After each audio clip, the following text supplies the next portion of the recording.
Selamat datang di Lini Podcast, ngobrol lebih dekat tentang gaya hidup sehat. Halo Sobat Sehat, kembali lagi bersama saya Suci Augina. Senang sekali bisa bertemu kembali bersama Sobat Sehat semuanya.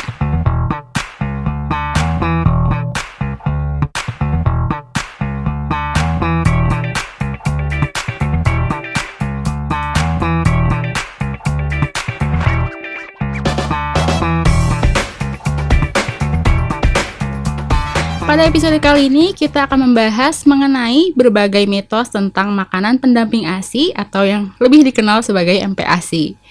Nah, saat ini telah hadir bersama kita narasumber yang sudah tidak asing lagi, yaitu Profesor Dr. Hardin CMS. Beliau merupakan Guru Besar Ilmu Gizi FEMA IPB University, Ketua Umum Asosiasi Institusi Pendidikan Tinggi Gizi Indonesia, dan juga Ketua Umum Perhimpunan Pakar Gizi dan Pangan Pergizi Pangan Indonesia. Halo Prof. Hardin, apa kabar Prof? Baik, Kak Suci gimana? Baik juga Prof, Alhamdulillah. Ya, iya Prof. Nah, hari ini kita akan membahas mengenai makanan pendamping ASI ya, atau yang lebih sering dikenal sebagai MPASI ya Prof.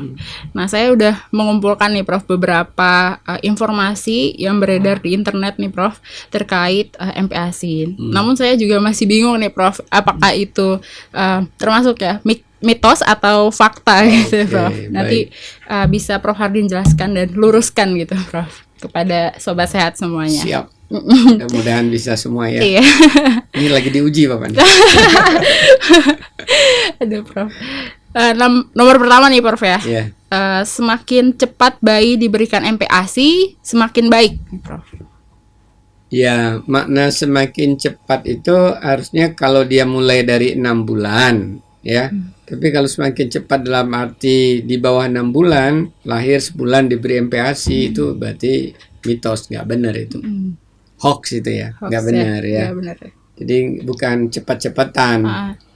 Jadi itu kan sudah ratusan artikel penelitian direview oleh Lembaga Kesehatan Dunia WHO bahwa ternyata air susu ibu seorang ibu itu cukup sampai 6 bulan. Dan imunitas dari si bayi dan organ-organ pencernaannya itu memulai menuju apa istilahnya pendewasaan maturitas sel dan organ tadi menuju ke 6 bulan tadi. Jadi belum cocok diberikan makanan-makanan yang semi padat maupun yang lumat, harus yang cair, yaitu air susu ibu yang lengkap kandungannya. Jadi tidak benar harus secepatnya diberikan makanan pendamping ASI. Yang benar 6 bulan pertama upayakan air susu ibu. Kalau tidak ada permasalahan terkait puting dan gangguan kesehatan ibu dan bayi, termasuk bibirnya nggak sumbing ya. Jadi ini ya Prof, bukan cepet-cepet gitu ya Prof. Bukan cepet-cepet. Bahasa Sundanya apa? Cepet. Tapi ada waktunya juga ya Prof. Iya. Untuk 6 bulan, di bawah 6 bulan masih harus diberikan ASI eksklusif itu ya. Betul. Nah, nomor 2 nih Prof. Kenalkan beragam makanan MPASI sejak hari pertama. Prof. Apakah mitos atau fakta? Dikenalkan MPASI sejak hari pertama. Hari pertama maksudnya hari lahir. Ya, salah besar. Jadi artinya tidak boleh makanan pendamping ASI diberikan ketika bayi baru lahir. Tetap air susu ibu atau ASI yang diberikan. Berarti itu pernyataan yang nggak benar, hoax ya. Berarti itu cuma mitos ya Prof. Ya. Kecuali maksudnya kenalkan sebanyak mungkin. Apa statement yang kedua tadi? Kenalkan beragam makanan MPASI. Beragam makanan. Sejak hari pertama. Juga nggak benar juga, karena kan memulai hari pertama tentu harus dipilih yang relatif juga sangat teksturnya yang sangat lembut seperti pure gitu ya, cairan kental. Nggak bisa juga langsung dikenalkan semua beragam. Dan juga supaya si anak juga mengenal ya, bahwa ini rasa ini rasa ini. Kalau siangnya diberi apa, paginya diberi apa, makanannya bisa berbeda antar waktu. Tapi nanti setelah beberapa bulan kemudian bisa itu diragamkan. Jadi ada baiknya dia juga mengenal rasa itu satu-satu. Kalau semua udah campur semua. Ini makanan apa ya? Makanan bunda. Bener. Jadi nggak benar juga karena kita juga mengajar bagaimana indera pengecapnya tadi ya, supaya berkembang. Ya. Baik, Prof. Nah, sekarang berikutnya nih, Prof. MPASI pertama sebaiknya jus buah, Prof. Apakah benar? Nggak benar Desi ya. Kalau tadi ya tergantung juga pertama soal buahnya apa. Karena ini kan buah ini mulai dari yang sangat asam sampai sangat manis ya. Tapi kalau tadi yang mengenalkan cita rasa buah itu kan bisa dengan cara memang sedikit saja perahannya atau tadi dikerok ya yang lembut ya. Tapi jarang sekali ya kalau jus buah tadi tidak terlalu tajam, biasanya tajam ya. Jadi hati-hati aja dalam pemilihannya. Ya sebaiknya sih jangan jus buah murni dulu gitu ya. Maksudnya tadi seperti pure itu kan ada campurannya. Jadi mulai bertahap ya, Prof. Bertahap ya. Hindari pemberian hati pada bayi karena meracuni bayi. Ya sebenarnya hati itu memang tugasnya salah satunya di samping memproduksi kolesterol, menyimpan glikogen, cadangan energi, ya juga membersihkan racun.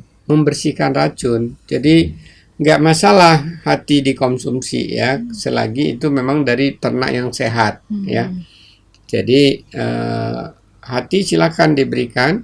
Tentunya juga dicampur dengan jenis makanan lain, entah itu tadi di pure, dilumatin dan sebagainya gitu ya. Jadi itu justru kaya zat gizi ya. Jadi beda dengan pandangan barat ya. Pandangan barat kan memang mereka tidak makan hati.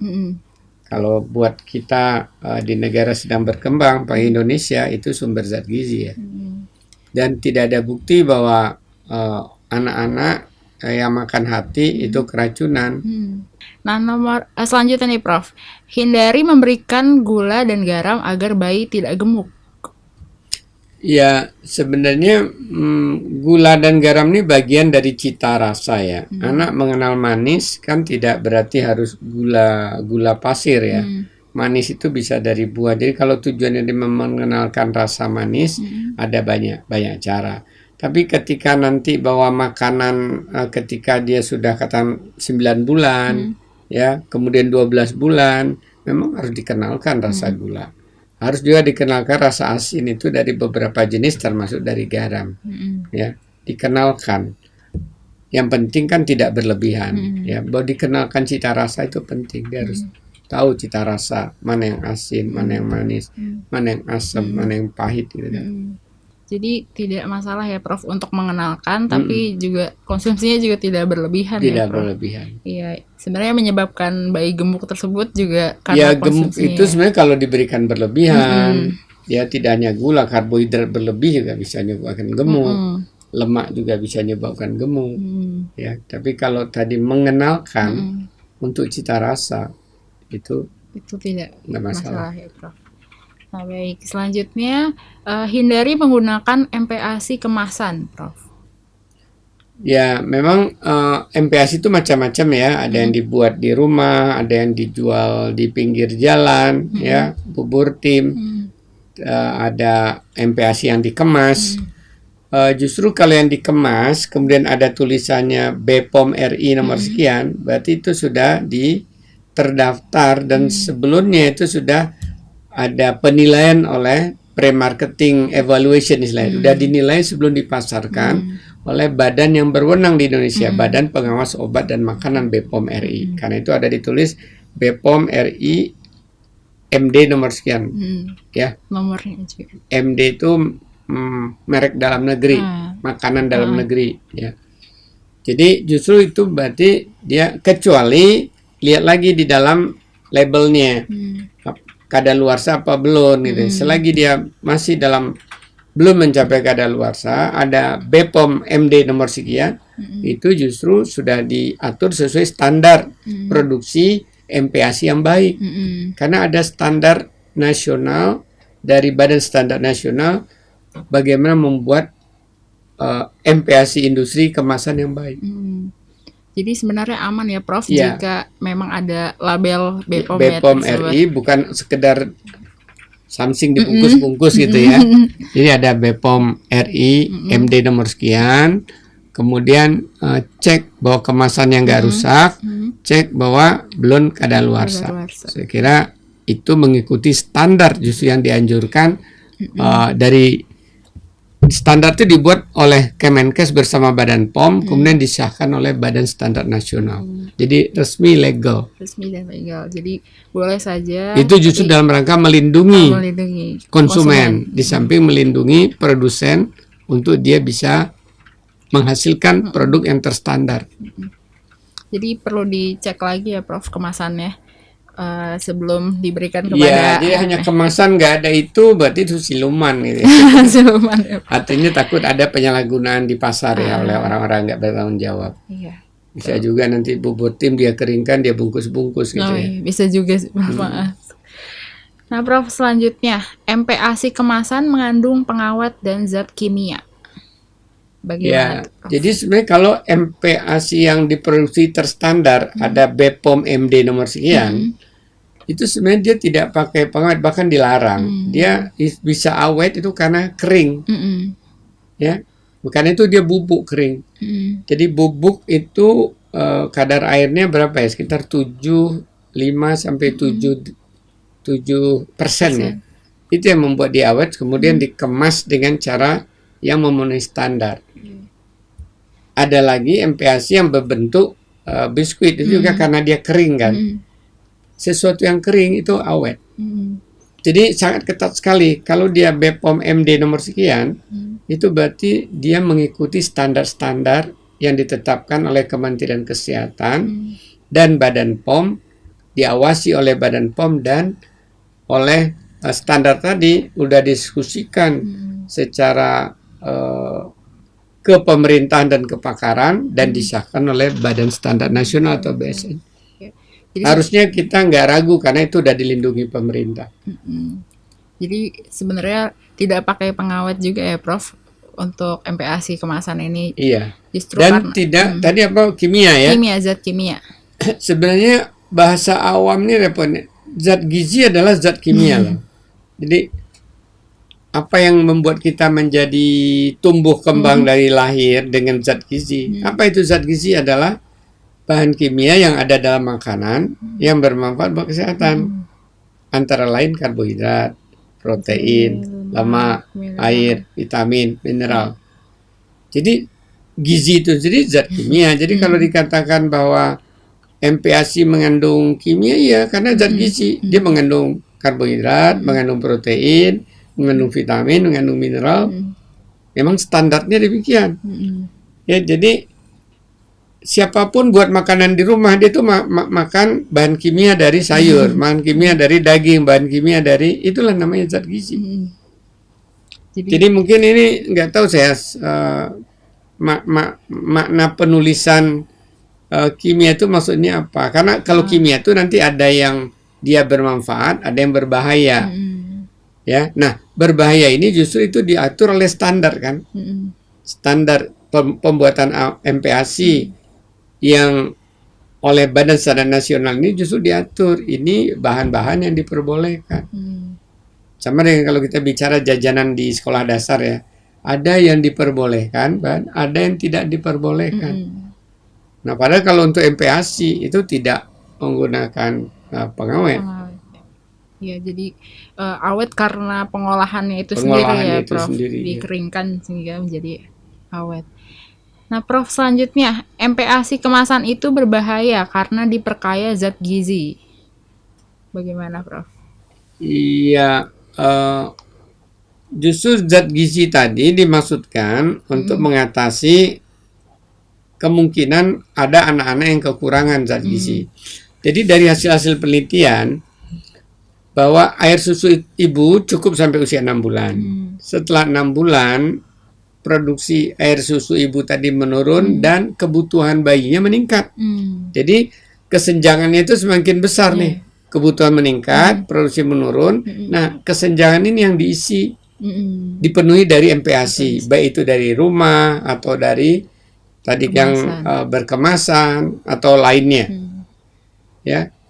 Nah, ketika dibuat di rumah itu seringkali kekurangan lauk pauk, kekurangan sayur, sehingga vitamin mineralnya kurang lebih sepertiga dari kebutuhan ya dari si bayi. Maka di dalam standar pembuatan MPASI yang dikemas itu kurang lebih ditambahkan kekurangan sepertiga itu ditambahkan zat gizi ya semua, protein, lemak, vitamin, mineral. Dan yang seringkali kekurangan tadi kan vitamin dan mineral dan protein. Nah, makanya diperkaya zat gizi atau bahasa lainnya difortifikasi. Atau ada juga menambah zat gizi tadi dengan mengkombinasikan berbagai jenis pangannya. Jadi ada kacang merah, kan ada MPASI kacang merah, ada MPASI kacang hijau. Itu sekaligus untuk nambah proteinnya dan warnanya bagus kelihatan. Ada MPASI apalagi beras merah. Ya, tapi dia ditambah lagi sejumlah vitamin mineral untuk mengoreksi kalau terjadi kekurangan pada si anak yang akan makan. Justru malah tidak berbahaya. Jadi nggak berbahaya, justru dia melengkapi pemenuhan kebutuhan gizi si bayi. Baik, Prof. Nah, nih Prof, ini yang terakhir, Prof. MPASI kemasan itu tidak alami katanya. Justru sebenarnya kan itu dari beras merah. Beras merah di mana-mana ya tumbuh, nggak ada yang nggak ada yang dari bahan kimia pabrik ya, ujuk-ujuk gitu kan.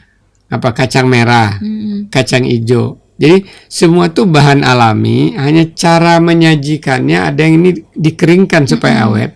Jadi yang ada situ adalah tepung beras merah, tepung kacang merah, tepung kacang hijau supaya apa tadi? Supaya dia bisa apa? Bentuknya tadi homogen, awet karena airnya rendah, kemudian mudah digunakan dicampur. Kalau situ udah ada campuran beras merah sama kacang hijau kan nggak bulatan-bulatannya kelihatan. Udah dicampur karena bentuk tepung halus tadi. Jadi sebenarnya itu alami ya, Prof. Alami. Iya, cuman hanya kadar air yang berbeda, bentuk yang berbeda. Diolahnya dikeringkan, jadi terlihatnya itu kayak tidak alami. Padahal mah aslinya juga ya, alami. Kacang hijau juga. Iya, kacang hijau juga. Iya, beras merah juga gitu ya, Prof. Nah, Prof, dari berbagai statement tadi nih, Prof, banyaknya yang mitos nih ya, Prof. Nah, mungkin Prof ada pesan untuk sobat sehat di rumah terkait MPASI ini, Prof. Ya, tadi dari berbagai statement yang Kak Suci kumpulkan, memang saya menilai setelah kita diskusikan kok banyak mitosnya ya dari statement-statement yang beredar tadi. Yang misalnya tadi sebaiknya memberikan MPASI secepatnya. Itu kan secepatnya kalau itu masih ASI eksklusif ya itu kan nggak benar ya.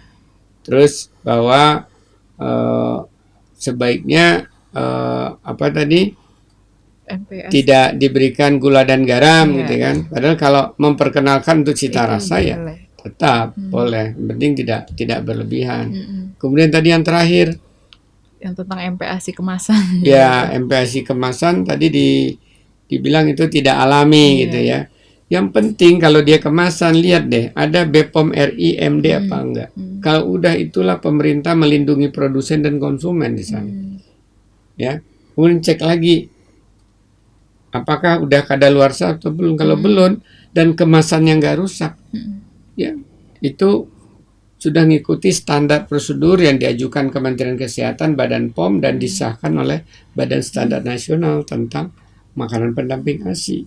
Ya, jadi untuk membuka wawasan kita bersama, ayahanda, bunda kalau memilih makanan, bahwa bunda bisa membuat di rumah silakan. Bahwa bunda merasa masih kekurangan perlu ditambah dengan kemasan silakan. Bahkan ada bentuk cair juga. Ada bentuk biskuit, tidak selalu bubuk kan. Baik, terima kasih banyak Prof. Hardin ya atas jawabannya, meluruskan mitos-mitos yang banyak beredar di masyarakat terkait MPASI. Nah, itulah tadi diskusi bareng Profesor Hardinsyah. Banyak banget manfaat yang bisa kita ambil dari episode kali ini. Kita jadi lebih tahu mengenai mana yang mitos ataupun yang fakta terkait MPASI. Nah, Sobat Sehat semua, jangan lupa untuk tetap ikutin terus Lini Podcast dan berbagai video informasi menarik lainnya terkait gaya hidup sehat di YouTube Lini Sehat. Tetap jaga kesehatan dimanapun Sobat Sehat berada. Stay safe and healthy. Sampai jumpa.